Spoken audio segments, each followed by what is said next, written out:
in the summer. You know, where do those people come from?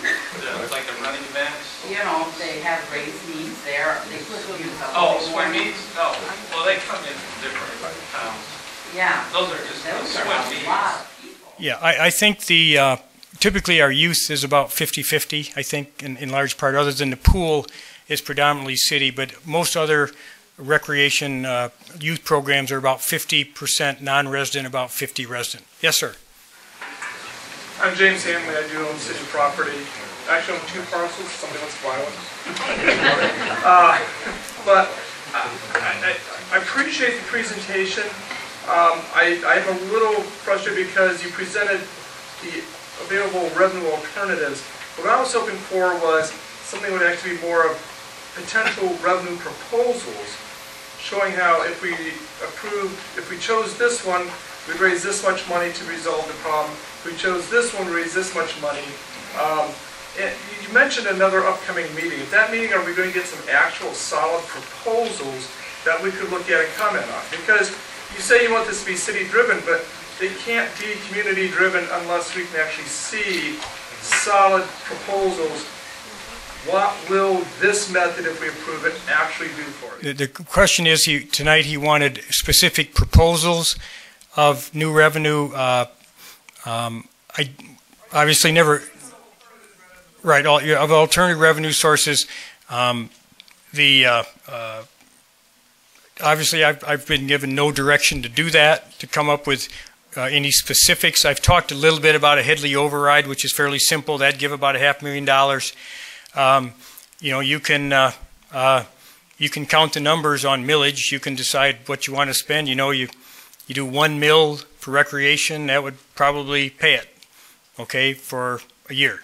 You know, we're going to have some expenses, increased expenses next year when personal property tax goes off the roll. You could do that.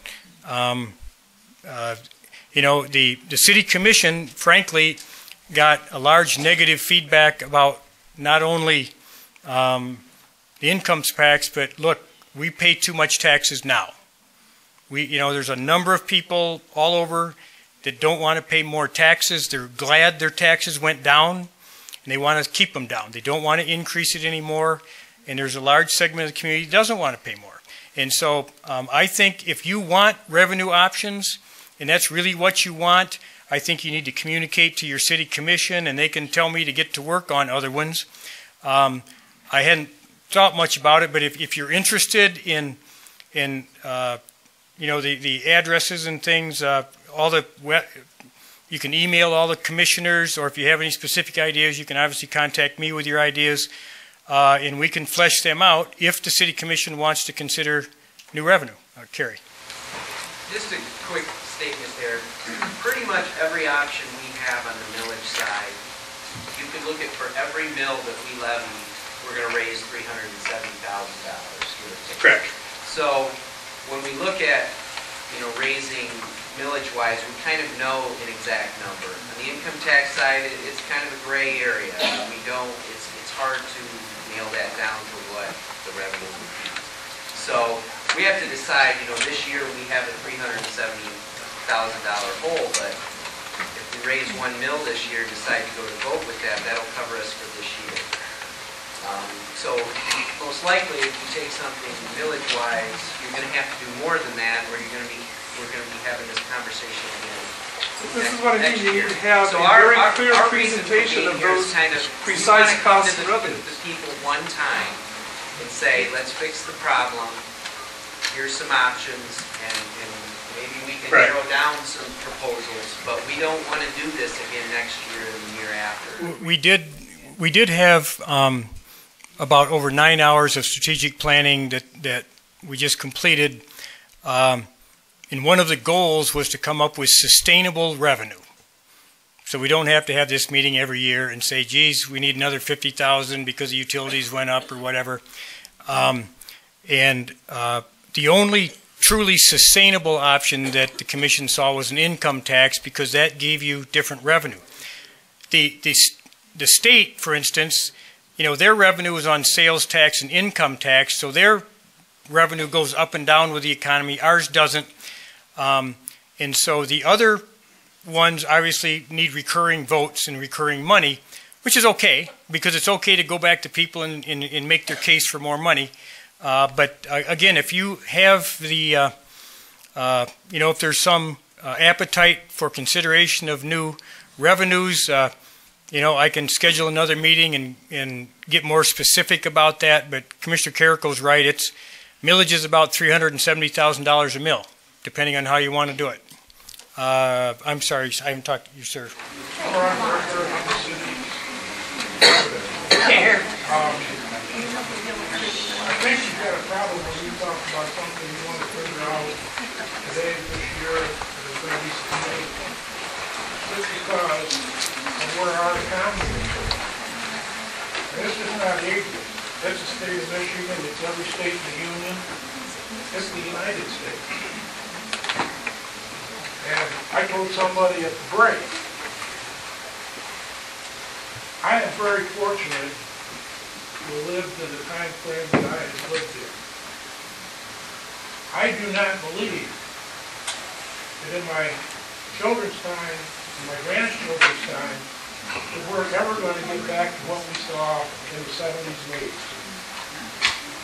So therefore, that requires, like it does our family and our governments, to come back and size to something that is just really essential services. I think where we are now, the city's obviously in a better situation than a lot of other cities, even within the state. True. And we've got a situation that we think is $275,000. Like Rick, I have no problem with that heavily going back up to 15.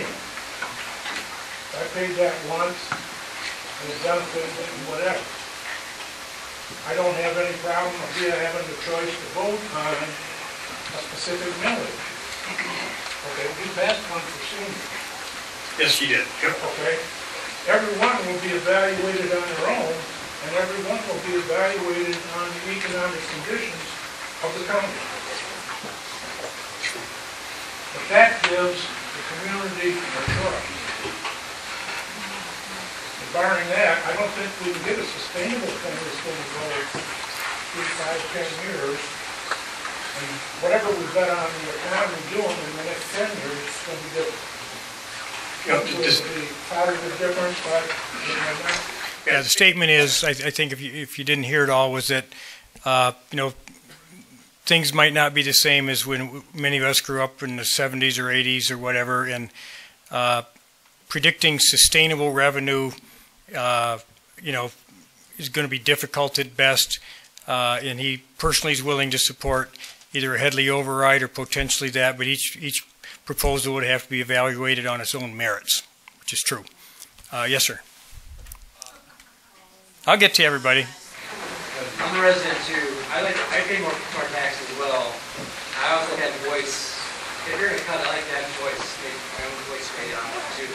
I guess my question is, how does the budget break down for the Park and Rec? What is the cost within that department?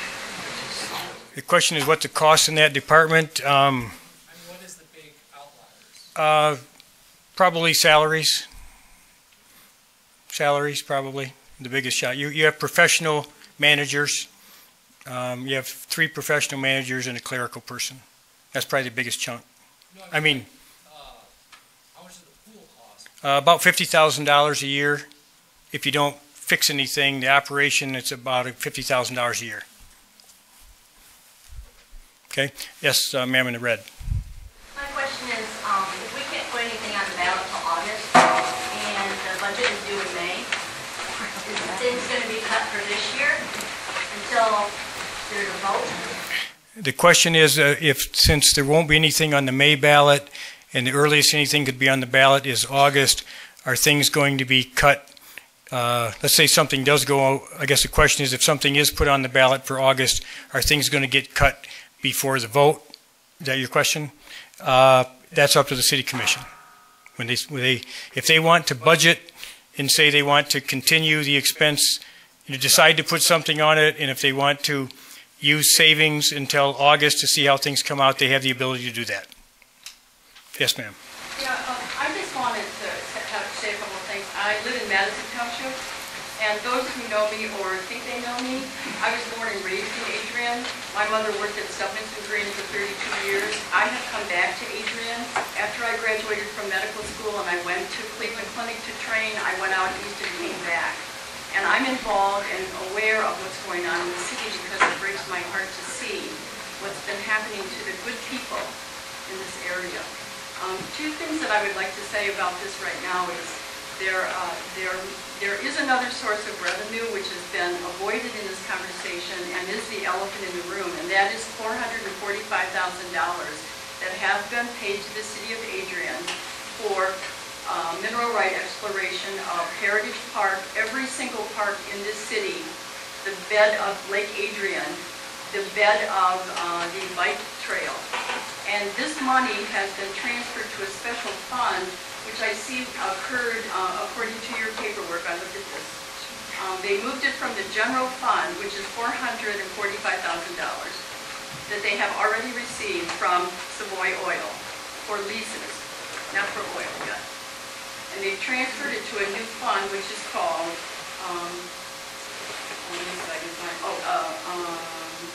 it's called Building Space Cost Allocation Fund, 663.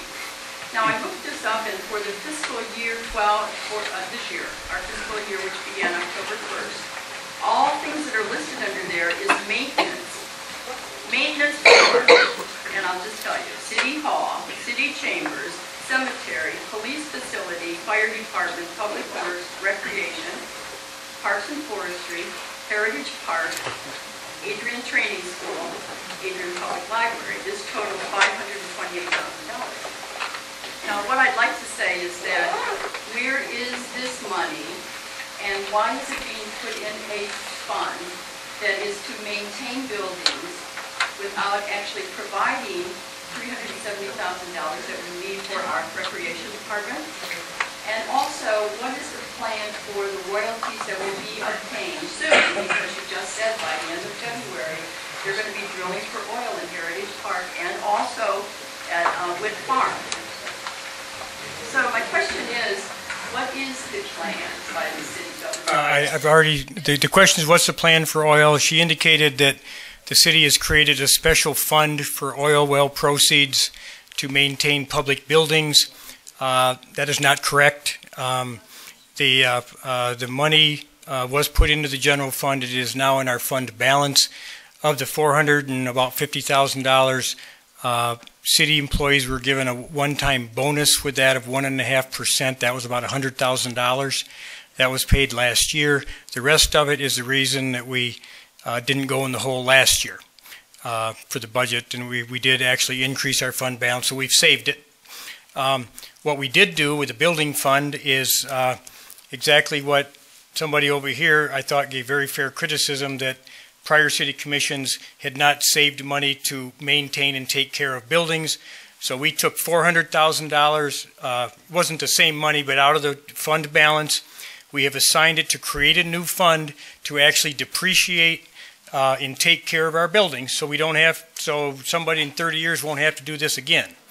Okay, we've put the money aside, and we want to take care of this library, and so when things go bad, we will take care of it. A good example, in this building, all the lights that you're looking at are now obsolete, soon to be unusable. We're going to have to put new lights throughout City Hall because T12 bulbs are not allowed. They're not going to be sold anymore. So, well, ma'am, I'm sorry. I have the floor. Ma'am. Yes, sir. Can we have more town hall meetings and also talk to Mr. Trust talking commissioners? Can you let everybody know when the commissions are, and so people are aware of it? Yes. The question is, can we have more town hall meetings like this? The answer is yes. If the commission wants me to have them, we'll do it. Or if we have topics, obviously, I'm happy to do it. Commissioner Jacobson has started a coffee with the commissioners, which meets the second Monday of each month in the library. So you're welcome. If you want to meet with various commissioners, they are there to discuss it. Yes, ma'am. live in the city of Adrian. I would like to request that our commissioners strongly consider the option of using funds that we do have to keep our recreation department going, and then pull together the community members that are interested in helping to make sure that that gets support in the future. Because I think there are many of us here, and many probably that aren't here tonight because they're home with their young children, that would be willing to help get a millage passed and get support to continue our recreation department. But we need to do something in the meantime. So I wish you would give that great consideration and let those of us that want to help you, help you. Thank you. The statement was to try to fund things for a while until the citizens can help you. In that vein, Carol, I don't know if you are interested in looking at, I'll say, helping revenue options, community support. If you can have like a pad of paper to write down contact information, we can certainly follow through with that and try to see if who's interested in continuing that discussion. Yes, sir. I live outside the city. About 30 years ago, I made a wrong turn and ended up here. And one thing, I have no family, I have no relatives, I have nobody up here. One thing my dad told me was the first thing to do was to join a church, and it seemed like every corner in this town there was a church. And, true. And to get involved and get active. I met a lot of people up here, and one of the first things I did was join a ball team. Played in several rec teams, basketball, softball, volleyball. Long story short, I met my wife through the rec program. Our children up here, we get them involved. I'm the first one to complain when it comes time to write that check for an activity that they want to be in. Daddy-daughter dance, I've been to 13 of them. It's like going to fun night. Yeah, okay.